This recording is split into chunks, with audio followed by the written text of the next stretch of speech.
Good evening. Tonight, we begin with a major turning point in what the White House is now officially calling the Global Intifada. After nearly 3 years of escalating urban violence, terrorist attacks, and social unrest, the United States military has been deployed for sustained operations inside the homeland. March 2028.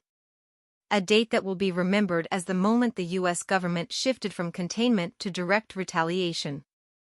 With terrorist cells operating openly in major metropolitan areas, New York, Chicago, Los Angeles, Houston, the Pentagon authorized Special Forces raids on domestic soil for the first time since the Civil War. Delta Force and Navy SEAL teams, working alongside the FBI's hostage rescue unit, have begun targeting known terrorist hubs, including safe houses and weapons caches in so-called no-go zones from previous phases of the conflict. These operations are being classified as counterterrorism raids, not police actions. Sources within the Department of Homeland Security confirmed that more than 150 high-value targets were neutralized or captured in the first week alone. Many are believed to have direct ties to foreign groups including Hezbollah, the IRGC, and Hamas, but increasingly, intelligence points to a homegrown insurgency, radicalized online and trained abroad. But the government's retaliation hasn't come without backlash. Footage of military operations in American neighborhoods has sparked outrage on social media. Civil liberties groups are already calling this a dangerous precedent, one that blurs the line between military defense and martial law. At a press briefing today, Pentagon spokesperson General Rachel Ingram stated bluntly, "The gloves are off. We are no longer playing defense." According to leaked documents obtained by our team, the government's response includes preemptive strikes, cyber shutdowns of suspected radical networks, and an expanded drone program within U.S. borders, an unprecedented move. Already, major transit hubs are under lockdown. Civilian movement in and out of red zones now requires federal authorization. Curfews have been reinstated in 11 states. And in Washington, a newly proposed Domestic Anti-Terrorism Act is facing bipartisan scrutiny for its controversial surveillance provisions. From protest chants to active firefights in American streets, this so-called Global Intifada has entered a grim new chapter, one where the battlefield is not halfway across the world, but in our own neighborhoods. When we come back, how communities are coping with the new normal, and what it means when your city becomes a war zone. Stay with us.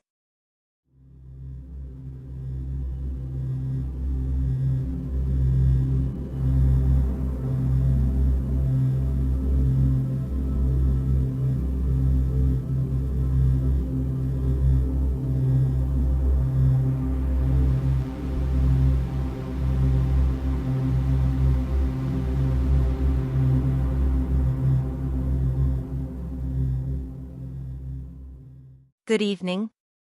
We begin tonight with a dramatic and unprecedented shift in domestic security policy. It is June 2028, and several U.S. states, led by conservative governors, have officially authorized the deployment of armed citizen militias to assist law enforcement in active counterinsurgency efforts. In an announcement this morning, the governors of Texas, Florida, Idaho, and several other states invoked emergency authority to deputize registered citizen militias, citing what they describe as an ongoing domestic insurgency tied to radical ideological networks. This move follows years of escalating violence, bombings, and targeted assassinations attributed to the loosely coordinated movement known as Intifada United States. Law enforcement officials say they are stretched beyond capacity. Over 300 officers have been killed since last summer alone. Now, local militias, many of whom have military or law enforcement backgrounds, are being embedded in joint task forces.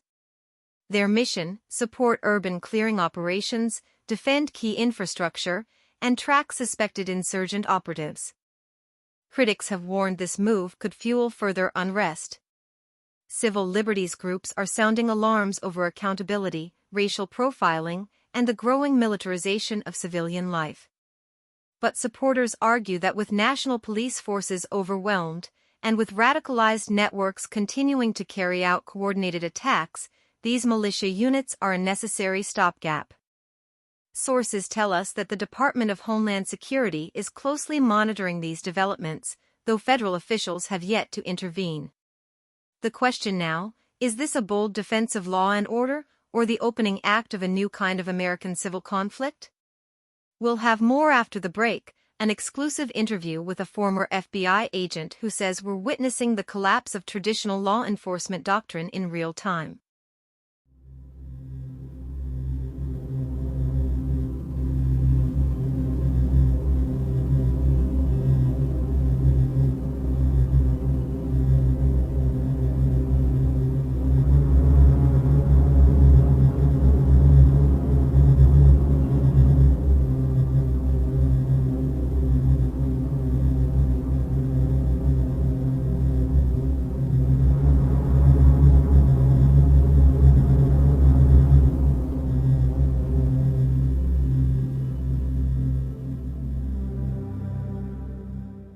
Good evening. We begin tonight's broadcast with breaking developments out of the Middle East that are now sending shockwaves across the globe. Just hours ago, U.S. intelligence agencies released a classified report, now made public, officially linking the Islamic Republic of Iran to the arming and funding of insurgent forces responsible for dozens of attacks on American soil over the past year. These insurgents, many operating under the banner of Intifada United States, have carried out coordinated bombings, assassinations of police officers, and cyber attacks crippling financial systems. And now, for the first time, Washington is pointing the finger directly at Tehran. Within minutes of the announcement, U.S. fighter jets were already in the air.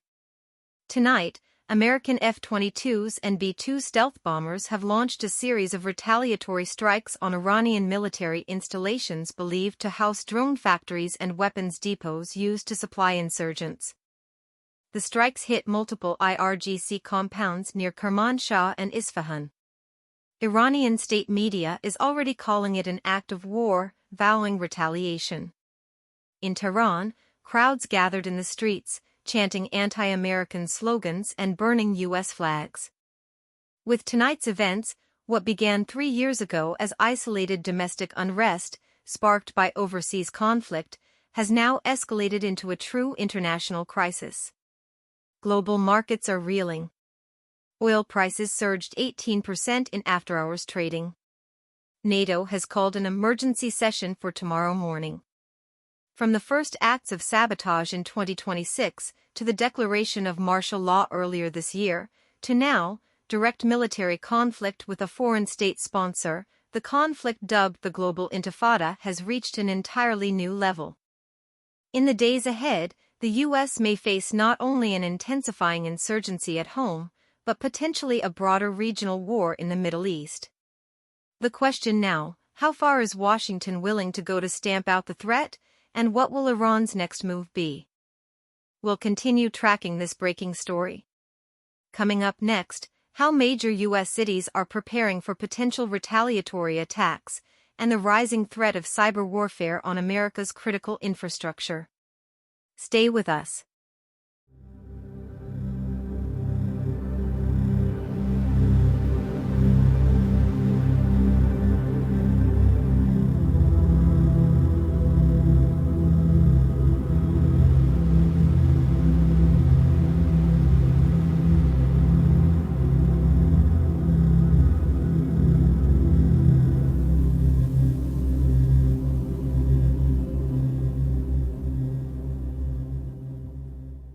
Good evening. I'm Rachel Matthews, and this is your evening report. Tonight, new developments in America's long and grinding counterinsurgency war. After more than 3 years of sporadic domestic terror attacks, assassinations, and military operations on U.S. soil, December 2028 has marked a turning point. Over the last month, U.S. special operations have conducted precision raids across multiple states, eliminating or capturing at least 6 high-level leaders of the so-called Intifada United States, including suspected masterminds behind the 2027 Manhattan transit bombings and the Dallas sniper attacks. Officials say this marks the largest disruption of insurgent command networks since the conflict began in late 2025. Yet while the insurgency appears to be fracturing, the violence has not ended. Just last week, a courthouse bombing in Phoenix left 4 injured and reignited fears that despite leadership losses, sleeper cells and radicalized individuals remain capable of mounting deadly attacks. Analysts say we are now entering what they call the fragmentation phase, where centralized leadership gives way to scattered, ideologically driven violence. Intelligence reports suggest that factions within the insurgency are turning on each other, blaming one another for tactical failures and ideological betrayals. Some former allies have even begun leaking locations of rival cells to authorities. This internal chaos has sparked what some officials fear could evolve into a cycle of intergroup purges and splinter factions with even less centralized control, and potentially, even more erratic behavior. As 2028 ends, the insurgency may be fracturing, but America remains on edge. The question now is not whether the war is ending, but what comes after. Stay with us for continuing coverage. I'm Rachel Matthews. Good night and stay safe.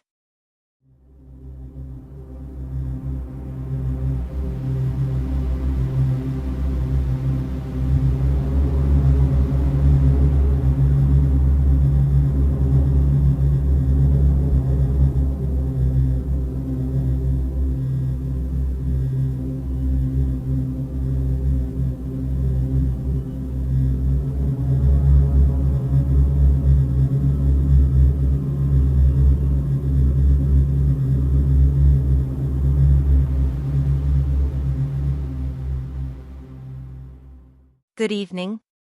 Tonight, we mark a pivotal turning point in what has been one of the darkest chapters in modern American history. The so-called Global Intifada, which began nearly 4 years ago, is now officially waning, its once coordinated networks dismantled by a sustained federal crackdown. It started with global outrage over renewed conflict in the Middle East. What began as protests spiraled into something far more violent, an unprecedented fusion of radical leftist, Islamist, and anarchist ideologies under one banner. The result: years of bombings, assassinations, cyberattacks, and bloody street warfare. Over the last year, federal agencies, including the FBI, DHS, and Joint Special Operations Command, have led aggressive operations to dismantle the insurgency. Over 3,000 suspects have been arrested. Dozens of high-ranking organizers, many trained abroad, have been neutralized. Intelligence officials believe the centralized command structure of Intifada United States has been broken. But the damage has been done. Over 10,000 casualties. Hundreds of terror incidents. A national sense of trauma not felt since the early 2000s. And while the larger networks have collapsed, urban violence, especially in cities like Seattle, Philadelphia, and Detroit, remains entrenched. Law enforcement officials warn that while the coordinated insurgency has faded, localized cells and ideologically motivated violence are likely to persist for years, possibly generations. As one senior DHS official put it, "We may have ended the war, but we haven't won the peace." While many celebrate the end of large-scale attacks, others fear what could come next, a simmering low-grade insurgency. A permanent low boil of violence, as some analysts describe it. The nation moves forward, scarred, but standing. The global intifada may be over. But its shadow lingers. We will continue to report on its aftermath. For now, stay safe, stay vigilant, and good night.